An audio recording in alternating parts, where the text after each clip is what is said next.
বক্তব্যের শুরুতেই প্রথমে আমি মহান মুক্তিযুদ্ধের যাদের আত্মত্যাগের মাধ্যমে আমরা স্বাধীন বাংলাদেশ পেয়েছি সেই মহান মুক্তিযুদ্ধের শহীদদের প্রতি এবং যেসব মা বোনের ইজ্জতের বিনিময়ে দেশ একটি মুক্ত বাংলাদেশ পেয়েছি তাদের স্মরণে তাদের আত্মত্যাগের প্রতি শ্রদ্ধা জানাচ্ছি।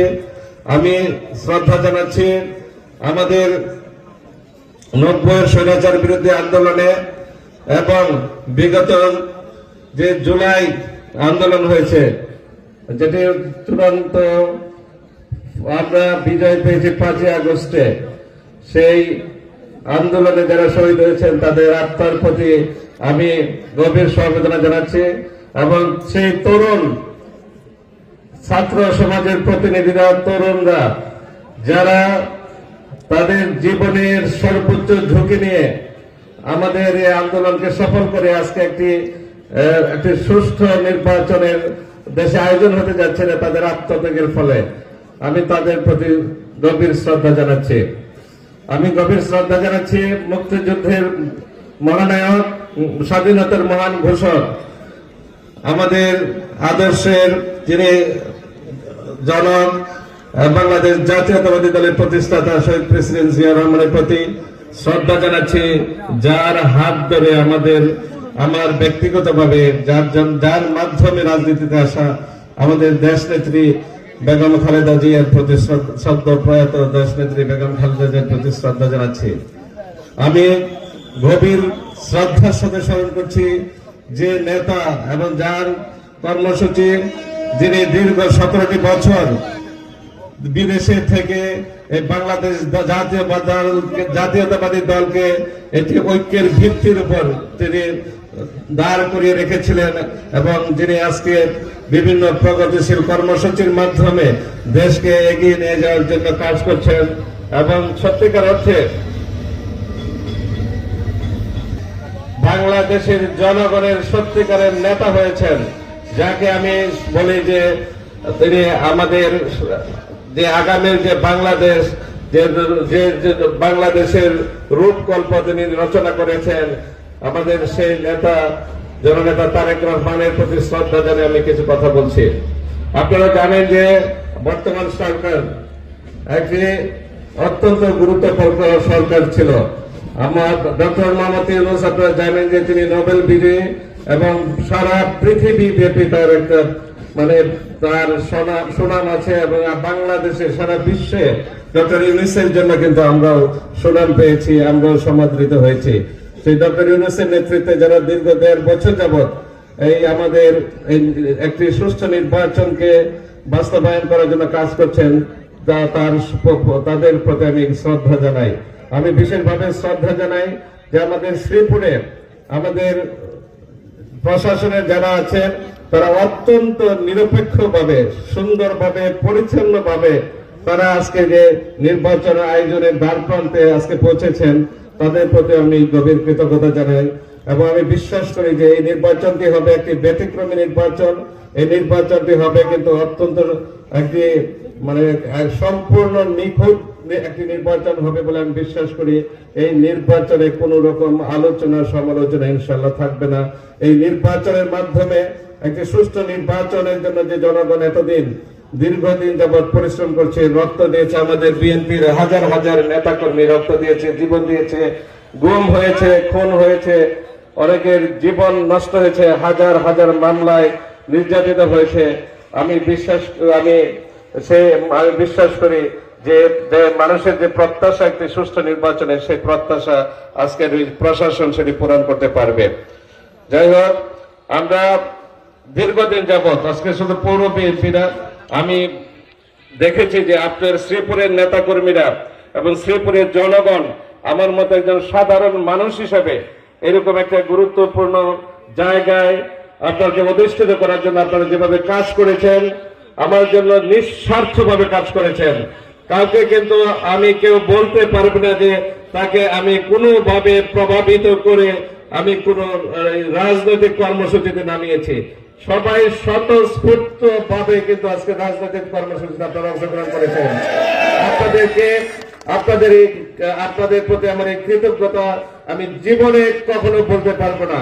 ইনশাল্লাহ আমার চেষ্টা থাকবে যে আমি যতদিন বেঁচে থাকি শুধু আপনাদের পাশে, শ্রীপুরের জনগণ আমাকে যেভাবে সমর্থন দিয়েছে, শ্রীপুরের আলেম সমাজ আমাকে সমর্থন দিয়েছে, শ্রীপুরের শিক্ষিত সমাজ আমাকে সমর্থন দিয়েছে, শ্রীপুরের চাকরিজীবী সমাজ, যারা আমি দেখেছি অনেক চাকরিজীবী ঢাকা থেকে চলে এসেছে, আমার সাথে সাক্ষাৎ করেছে, বিভিন্ন পেশার শ্রেণী পেশার মানুষ আজকে আমাকে যেভাবে আমাকে সমর্থন দিয়েছেন, যার উপযুক্ত আমি নই বলে আমি মনে করি, আমি তাদের প্রতি কৃতজ্ঞতা জানাই এবং তার সেই মূল্যায়ন আমি ইনশাল্লাহ অবশ্যই করব।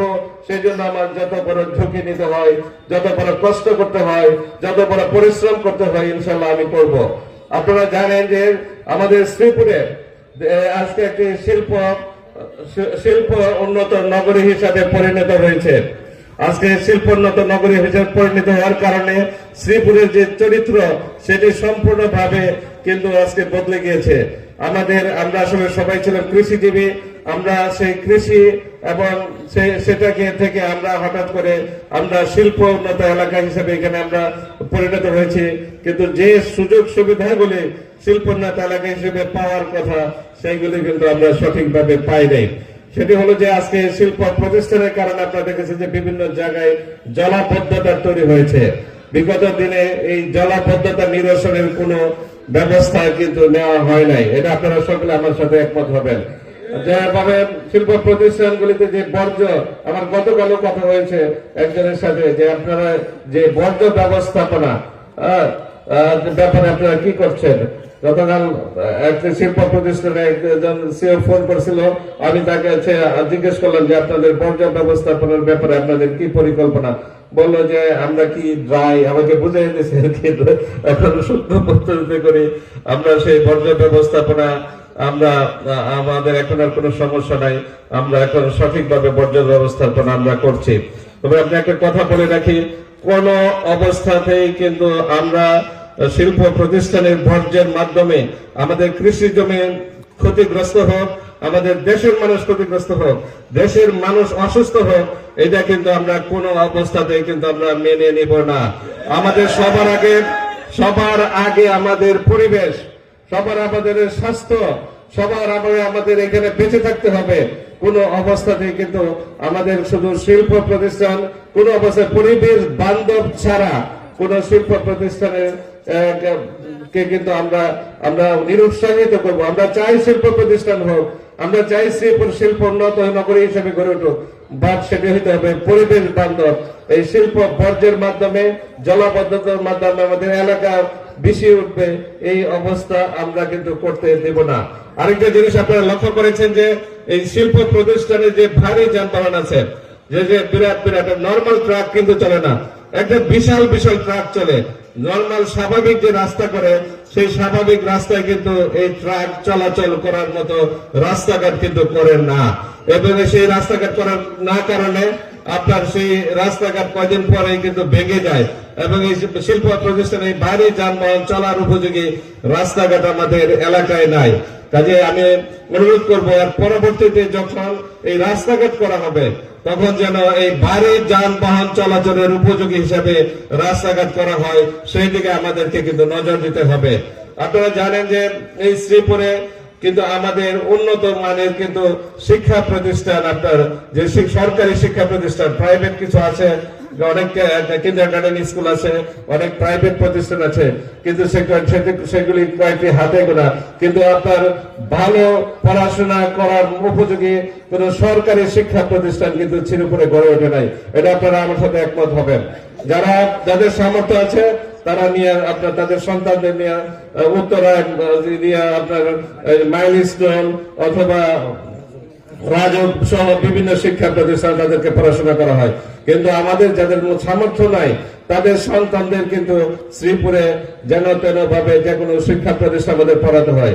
আমরা কিন্তু চাই যে শিক্ষা ব্যবস্থাকে সর্বোচ্চ গুরুত্ব দিয়ে, আমি মনে করি যে শিক্ষা আমার কাছে সর্বোচ্চ অগ্রাধিকার, এবং শিক্ষা ব্যবস্থাকে আমি সর্বোচ্চ গুরুত্ব দিয়ে এখানে সাধারণ মানুষের যেন সাধারণ সন্তানদের সকল মানুষের সহজলভ্য একটা শিক্ষা প্রতিষ্ঠান আমরা গড়ে তুলতে চাই, মানসম্মত শিক্ষা প্রতিষ্ঠান আমরা গড়ে তুলতে চাই। আপনারা জানেন যে আমাদের শ্রীপুরে 31 শয্যার হাসপাতাল একটি, আপনারা জানেন যদি দাঁড়ান, আই নো ইট, 50 শয্যা আছে সেটা আমি জানি। 31 শয্যার সম্পূর্ণ সুবিধা, নামে মাত্র 50 শয্যা। হেলথ সেক্টর সম্পর্কে আমাকে শিখাবেন না, স্বাস্থ্য সেক্টরে আমি হাফেজ, কথাটা বলছেন। স্বাস্থ্য সেক্টর আমার মুখস্থ, কোথায় কি স্বাস্থ্য সেক্টর কি করতে হবে আমার জানা আছে। এখানে নাম মাত্র 31 শয্যার হসপিটাল, প্রতিদিন আউটডোরে রোগী দেখে 1200 থেকে 1500 রোগী দেখে, 1200 থেকে 1500 রোগী। এখানে ডাক্তার ছিল না, আমি ডাক্তারের ব্যবস্থা করেছি, আমি ডিজি অফিসে গিয়েছি, ডিজি সাহেবকে বলেছি, আমি বলেছি যে আমার এখানে 500 শয্যার হসপিটাল। আমাকে বলেছে যে বাচ্চু ভাই, আপনি এখন কিন্তু আপনি এই সরকারের আমলে কিন্তু যে এটা আপনি একটা দরখাস্ত রেখে যেতে পারেন, বাট এটা কিন্তু আপনি এগিয়ে নিয়ে যেতে পারবেন না। এখানে নাম মাত্র 50, কিন্তু সকল জনবল এবং এমএসএস যেগুলি অন্যান্য যে সুবিধা সবকিছু 31 শয্যায় রয়ে গেছে। তাহলে আমি 50 শয্যা করে নাম বললে ওইখানে লেখে রাখছে 50 শয্যার হাসপাতাল, লেখে রাখলে 50 শয্যা হয় না। এবং যে খোঁজ নিয়ে দেখেন যে কথা, 50 শয্যার যে সুযোগ সুবিধা, হ্যাঁ কিছু মেডিকেল স্পেশালিস্ট সার্জন বা কিছু লোক মানে ভালো ডাক্তার এখানে পোস্টিং হয়েছে, এটা আমি স্বীকার করি। যাই হোক, আমাদের আজকে এই 50 বললাম 50 শয্যায়, পরে উনি রাগ করবে যে 50 শয্যা বললাম ওনার হসপিটাল, 50 শয্যা বললাম। 50 শয্যার হাসপাতালে আমাদের শ্রীপুরের জনসংখ্যা কত? হ্যাঁ, 29 লাখ 29 লক্ষ জনসংখ্যা শ্রীপুরে, 29 লক্ষ। 7 লক্ষ হলো আমাদের শ্রীপুরি যারা আর কি, আর 22 লক্ষ হলো যারা এখানে এসে বসতি করছে, ফ্যাক্টরিতে চাকরি করে, এখানে থাকে। এখানে বহিরাগত যারা আসছে, বহিরাগত বলতে চাই না আমি, তারাও আমাদের অংশ, আমাদের দেশের মানুষ, তারা আমাদের ভোটার। আমাদের 29 লক্ষ জনগণের জন্য এই হাসপাতাল। এবং গাজীপুর সদরে, যেটা আমাদের নির্বাচনী এলাকার অংশ, গাজীপুর সদর যেখানে গাজীপুর 3-এর অংশ, মির্জাপুর, ভাওয়ালগড়, পিরোজলি, ওইখানে জনসংখ্যা 18 লক্ষ। 18 লক্ষ জনসংখ্যার জন্য একটা হাসপাতালও নাই, একটা হাসপাতালও নাই। আমি বলি, আমি গত 1.5 বছর একদিনের জন্য আমি ঢাকা জেলার জন্য কোনো জরুরি বিষয় ছাড়া একদিনের জন্য সকাল থেকে আরম্ভ করে রাত্রে 8টা-9টা পর্যন্ত আমি সাধারণ মানুষের সাথে মিশছি, সাধারণ মানুষের সমস্যা শুনেছি, সাধারণ মানুষ কি বলে, কি চায়, কি ডিমান্ড আমি জানি। কাজে আমি দেখেছি যে মানুষ যখন আসে, তারা এই চিকিৎসা, মানুষের সেই চিকিৎসা, সুচিকিৎসার ব্যবস্থা নাই, সুশিক্ষার ব্যবস্থা নাই, আমাদের সামাজিক নিরাপত্তা নাই, মানুষের জায়গা জমি নিয়ে যে গন্ডগোল, জায়গা জমি নিয়ে যে সমস্যা মানুষের, এটা আগামী 20 বছরে সমাধান করতে পারবেন না। আমি স্পষ্ট করে বললাম, 20 বছরে যে সমস্যাগুলি তৈরি হয়েছে বিগত দিনে, আগামী 20 বছর লাগবে এগুলি স্বাভাবিক অবস্থায় আনতে। তারপরে আপনি উন্নয়নের কথা পাইবেন বা সামনের দিকে এগিয়ে যাওয়ার কথা পাইবেন। এটা বললাম আমি কথাটা, এটা বাস্তবতা। আমরা তৈরি করেছি, এগুলি আমাদের হাতে তৈরি, এই সমস্যাগুলো আমরা তৈরি করেছি। আমি দেখেছি আমার কাছে কবরস্থানের জায়গা চেয়েছে, যে আমাদের কবর দেওয়ার লোক, আমরা খাস জায়গায় থাকি, আমাদের কবর দেওয়ার জায়গা নাই। আমার কাছে কবরস্থানের কতটা অবস্থা আমাদের খারাপ হলে আমাদের কাছে কবরস্থানের জায়গা চাইতে পারে মানুষ, আমাদের অবস্থাটা কোথায় গিয়ে দাঁড়িয়েছে। কাজে কথা বললে আমি সারা দিন রাত বলতে পারবো, কারণ সারা দিন রাত আমি মানুষকে নিয়ে আছি, সারা দিন রাত মানুষকে নিয়ে আছি, এলাকার মানুষকে নিয়ে আছি। আমি ভয়ে থাকি, আমি সারাদিন যখন সকালে বসি মানুষের সাথে ভয়ে থাকি যে কখন একটা জায়গার সমস্যা নিয়ে আসবে, যেটা কিভাবে সমাধান করতে হবে। আমার আসলে সত্যি আমি মানে পাজল হয়ে যায় যে এই সমস্যাগুলি কিভাবে সমাধান করবে। মানুষের সামাজিক নিরাপত্তা নাই, সামাজিক নিরাপত্তা শূন্যের কোথায়।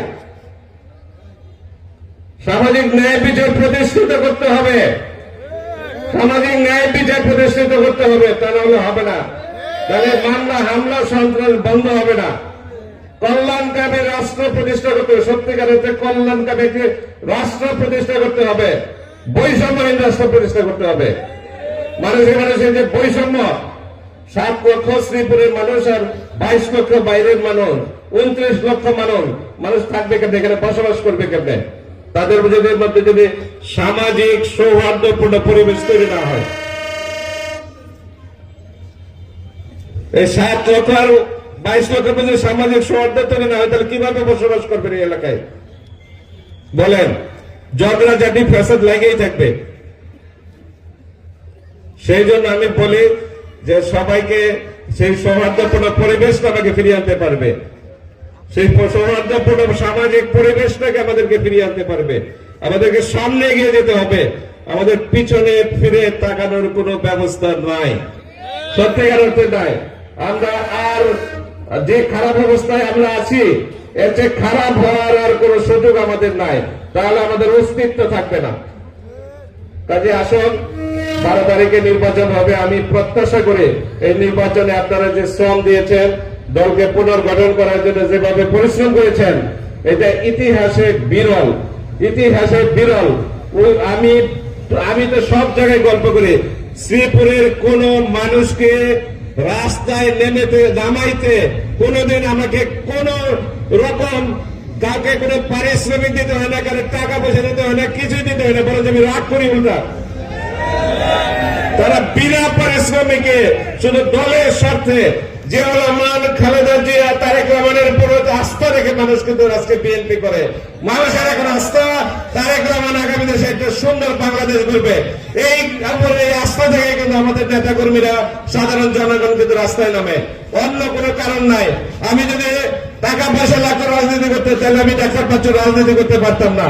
আমি সাধারণ পরিবারের সন্তান, সাধারণ কৃষক পরিবারের সন্তান, আমার কোনো অর্থনৈতিক ভিত্তি নাই, আমরা চাকরিজীবী পরিবার। আর তারপরেও শেখ হাসিনা আবার চাকরি খেয়ে ফেলছিল আরো কত বছর আগে, 13 বছর আগে, 14 বছর আগে আবার চাকরি খেয়ে ফেলছিল। কাজে এই চাকরি ছাড়াই চলছে। কাজে আমি এই পরিস্থিতিতে আপনাদের প্রতি কৃতজ্ঞতা জানাই।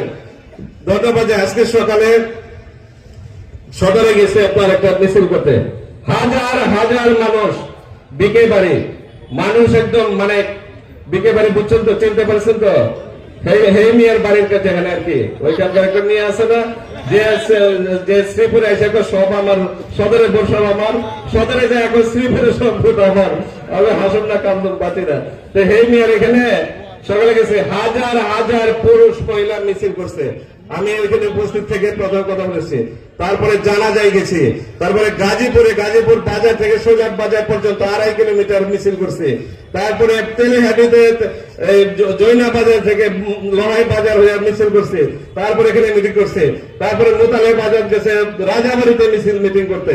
কাজে বুঝতে পারেন আমাদের নেতা কর্মীদের উপর কতটা চাপ এবং তারা কিভাবে কাজ করতেছে। আমরা যদি আমার নিজের শরীরের চামড়া দিয়ে আপনাদের জুতা বানিয়ে দিই, তারপরে এই ঋণ শোধ হবে না, কোনোদিন এই ঋণ শোধ হবে না, আমার রক্ত দিয়ে ঋণ শোধ করতে পারবো না।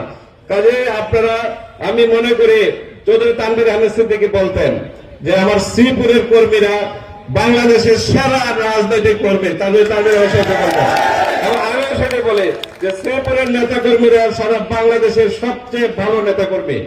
এবং এত নিজেদের মধ্যে একটা প্রতিযোগিতা তো থাকেই, এই প্রতিযোগিতা থাকাটা স্বাভাবিক। কোন অবস্থায় কিন্তু আমাদের মধ্যে প্রতিহিংসা নাই, শেষমেশ কিন্তু গন্ডগোল করে একটু রাগ আমার একটু বেশি, এছাড়া অন্য কোনো সমস্যা নাই। আমি একটু রাগ আমি বলি যে আমার আর মোতালেবের রাগ বেশি, রাগ নাই। আসলে আমরা ঐক্যবদ্ধ থাকি, ইনশাল্লাহ একটাই কথা বলতে পারি, একটাই কথা দিতে পারি, সেটি হলো অতীতের থেকে ভবিষ্যৎ অবশ্যই ভালো হবে ইনশাআল্লাহ। অতীতের মতো আপনারা যেভাবে দেশ চলছে, প্রশাসন চলছে, অন্যান্য সবকিছু চলেছে, ভবিষ্যতে এভাবে চলবে না ইনশাআল্লাহ। আমরা ঐক্যবদ্ধ ভাবে আমাদের নেত্রী দেশনেত্রী বেগম খালেদা জিয়া যে বাংলাদেশের স্বপ্ন দেখেছিলেন, আমাদের নেতা জিয়া রহমান যে বাংলাদেশের স্বপ্ন দেখেছিলেন, আমাদের নেতা জননেতা তারেক রহমান যে বাংলাদেশের স্বপ্ন দেখেন, আমরা সেই বাংলাদেশ ইনশাআল্লাহ আমরা সবাই ঐক্যবদ্ধভাবে সেই বাংলাদেশ গড়ব। আমরা সকলে মিলে একটি বৈষম্যহীন, মানবিক, আইনের শাসন আছে এরকম সামাজিক ন্যায় বিচার এবং সত্যিকার অর্থে একটা কল্যাণকামী রাষ্ট্র গঠন করব, যেখানে সবাই আমরা একত্রে শান্তিপূর্ণভাবে বসবাস করব। সবাইকে ধন্যবাদ জানিয়ে আজকে চমৎকার সভা করার জন্য কবির ভাইয়ের পর অনেক কথা বলে, কিন্তু কবির ভাই আমাদের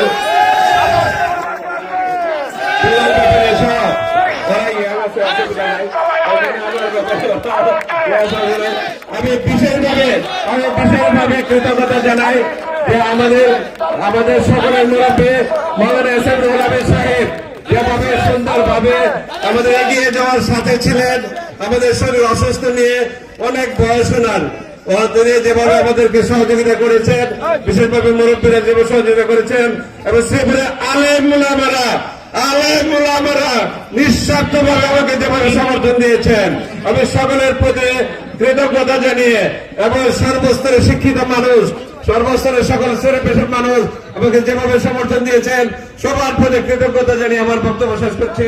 বাংলাদেশ জিন্দাবাদ, বাংলাদেশ জাতীয়তাবাদী দল জিন্দাবাদ, শহীদ জিয়া মরহুম, সন্তান প্রয়াত দেশনেত্রী বেগম খালেদা জিয়া মরহুম, আগামী রাষ্ট্রনায়ক, আগামী দিনের প্রধানমন্ত্রী দেশনায়ক তারেক রহমান জিন্দাবাদ। সবাইকে ধন্যবাদ।